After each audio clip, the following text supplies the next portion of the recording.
waxay ugu dambeyn soo qirxay hooyada Soomaaliyeed. wax walba ku sameeyo ujeedaan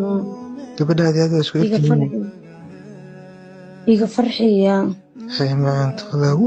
fiidiyoyada wareega iska daleeda war ilaahay idinku dhaarshay looqa igu soo dirano inaan arkaan rabaaye ani goosgoosan arkay mogta oo TikTok la soo dhigay waxay ugu dambeyn soo qirxay hooyada Soomaaliyeed. wax walba ku sameeyo ujeedaan gabadhaadi aad isku iga farxiya hooyada Soomaaliyeed qofka aan xasuusanin haddaan in yar ku xasuusiyo waxa weeyaan hooyada ku caan baxday heesta oranayso tan anoo arkaayo taas adigaan ku qaatay kas baby kaalay in qoxaas waa hooyadu ciyaalkeeda la soo duubtay oo inta badan heesta ay viral noqotay oo dadka badan iska soo duubi jireen war tiraagley ummadeena maaha niyow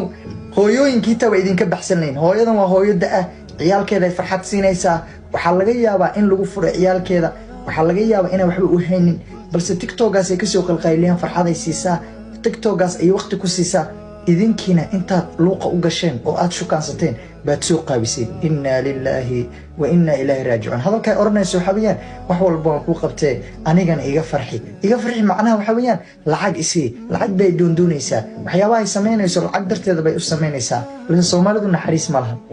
Soomaalidu naxariis ma laha adigu hadda imikan waxa ka dhaadhacsan adiga maxaa u sheegaranaysaa muuqaalkan adaa waso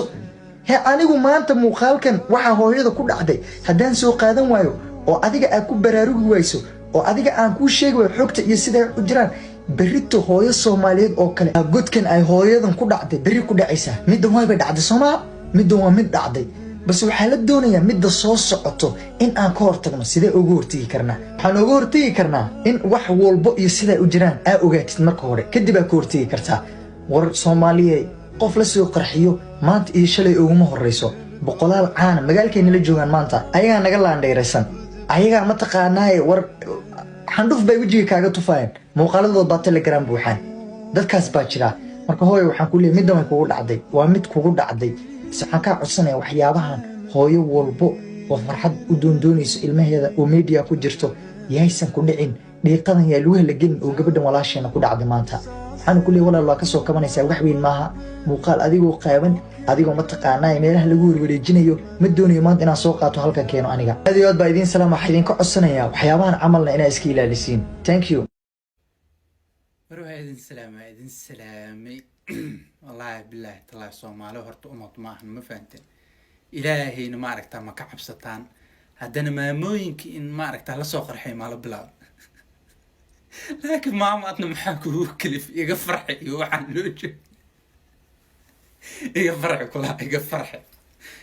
iga farxida ka dhax arkay marka walaalayaal ilaahay ka cabsada fiidiyoyada wareega iska daleeda war ilaahay idinku dhaarshay looqa igu soo dirano inaan arkaan rabaaye ani goosgoosan arkay mogta oo TikTok la soo dhigay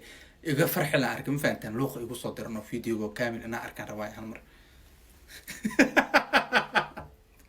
والله ماما is not easy وهي ماما